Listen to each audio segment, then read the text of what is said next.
start talking about something that you've been very excited about.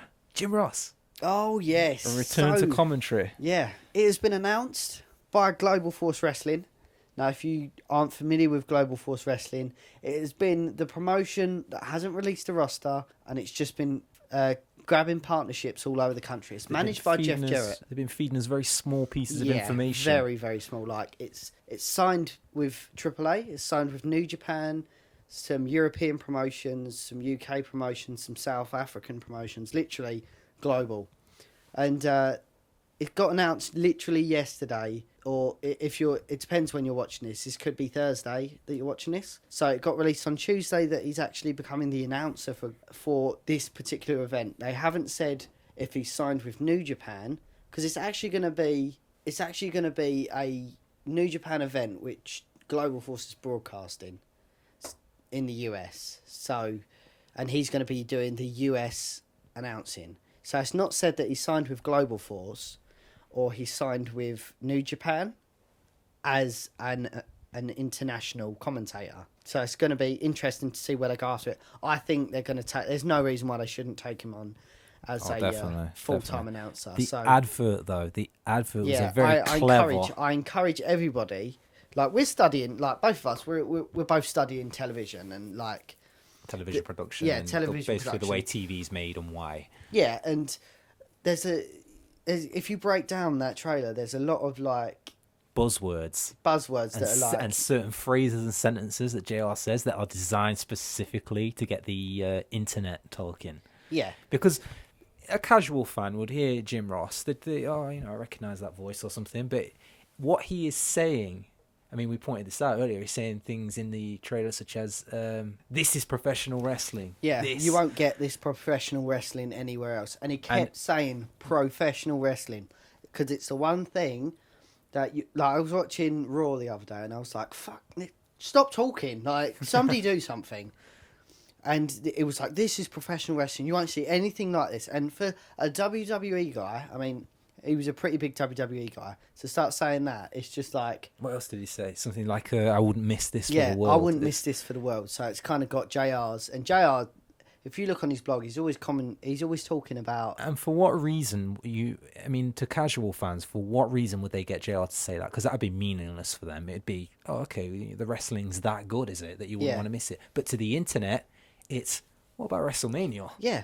Well, it's going to get the internet talking. Wrestle Kingdom... for New Japan is their WrestleMania. It's in front of 40,000 people in the Tokyo Dome, so it's a pretty big event. And for JR to just all of a sudden jump ship... He says, I wouldn't miss this for the world, but where was he at the last WrestleMania? And that's it. Basically, it really does put over this new... And it's just, like, Jeff Jarrett is... I know he's going to knock this out of the park because he's had time to... Like, his dad was... I was mentioning this in, like... off air. Like, his dad was a promoter and a booker. He then became a promoter and a booker and ran TNA, and that didn't go as to plan. So he's had that mistake to then create a better promotion. It's great that he's actually been a wrestler as well, because he understands the psychology of what goes on. He knows when a guy would have had too much. Yeah. He knows that, you have to take a break before you send him back out. And what I like is he's listening to the internet. He is constantly on social media, and he's on the internet. And he's saying, I'm listening to you guys. You guys wanted Jim Ross. I got you Jim Ross. Now, what that says... is that he will listen to us and he will give us what we want. And I think...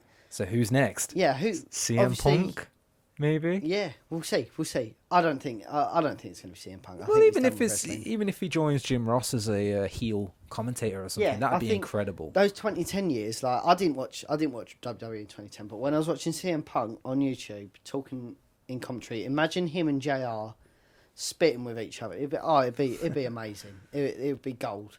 This is great though. As well. Exactly, but also it's like straight away think of the perfect sort of commentary team. I don't care what you say. One of those guys is Jim Ross. Yeah. So no one can say, "Oh yeah, well he's bought ex WWE talent." Jim Ross is... Well, Jim Ross was in WCW before that, so he's exactly. But no, because you know what people are going to say. Oh, he's just straight away TNA. He's picking up ex WWE employees. Jim Ross is one of the best in the world. Yeah. You're going to pick him up. If he's available and he's a free agent and he agrees to it, you pick him up. He didn't just agree to it. He said he'd love to do it. Well, he there you go, would then. love to get back into professional wrestling. So it makes you think, what the fuck happened at WWE? Why would you throw an announcer away like that? I'm just wondering what Vince McMahon's thinking right now. Yeah, I bet he's thinking, God. He's thinking of another Monday Night Wars documentary where he's going to bury Jim Ross. he went to GFW, what a traitor. What's Raw got right now? JBL, Jerry Lawler. And people hate that combination. Exactly. Michael Cole's a good announcer, but he's a bit of a bitch boy for pushing stuff. I watched the video. I'm going to share it on Facebook laughing. later. Oh my God, they're fake laughing. I watched a brilliant comparison of Jim Ross and Michael Cole's commentary, and it was The Rock returning. And it was basically the same video. I'll share it later on Facebook. It was The Rock returning in 2010, 2011, I want to say. And basically, they play Michael Cole's first, and it's, oh my God, it's The Rock.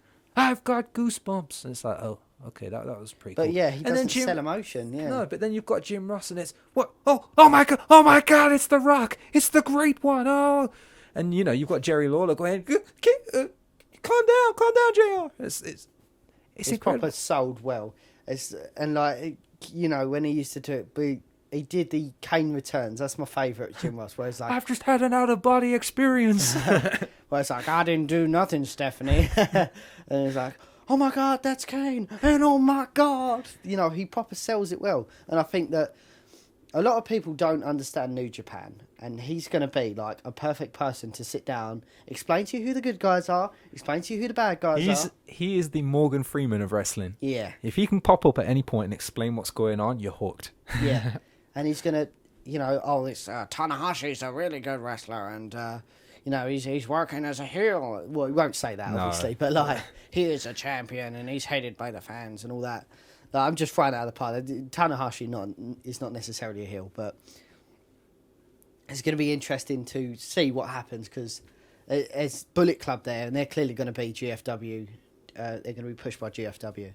I just can't believe he's back, and I'm so happy about it. Stumped. This is Stoked even, not stumped. This is one of the, because commentary does have a big part in selling a character and selling a storyline. Even if I can relate to no one on the roster and I don't like any of the wrestlers, I might just watch just for Jim Ross. Yeah, and I'm watching because I'm interested in GFW. I've been interested ever since I said he's going to do something, and he said wrestling's on a boom period. What is happening at the moment? Lucha Underground is taking the internet by storm. WWE's starting to lift its game. TNA are trying to pull themselves out of the black. Oh, they're trying to pull themselves out of the red, sorry. He was right, wrestling's on a boom period. But it's going to be broadcast at 11 p.m. Pacific time. But if you're in America and you've got DirecTV, your pay-per-views and whatever, that's going to be broadcast at prime time. So I'm not sure what we're going to do. I imagine 7 in the morning, isn't it? On the 4th of January? Yeah, 4th of January. Which unfortunately means I might miss it. Yeah. Unless I come back, because obviously I'm not local to where we're living right now. Yeah, so we'll see what happens. I think the worst case scenario, and I hate to say this because it's a new product. Like, I don't mind streaming WWE because they're screwing the UK over there. When it's a new promotion, you want to support them. Yeah, I want to support Global Force, and they could really benefit if they get a spike in the UK. Like, oh shit, man, there's. Look, we better get in contact with Virgin Media and Sky and get our channel on, or sell their rights to Netflix. Yeah, for fuck's sake. Do what WWE should have done. Yeah, enough. Lucha Underground's got to do it. There's no reason why they shouldn't. But we're digressing. Final thoughts on that. Great idea from GFW. Absolutely spot on. I don't even know why they threw him out of a job, but one person's trash is another person's gold, and GFW have capitalised on that. Well done, lads. Exactly.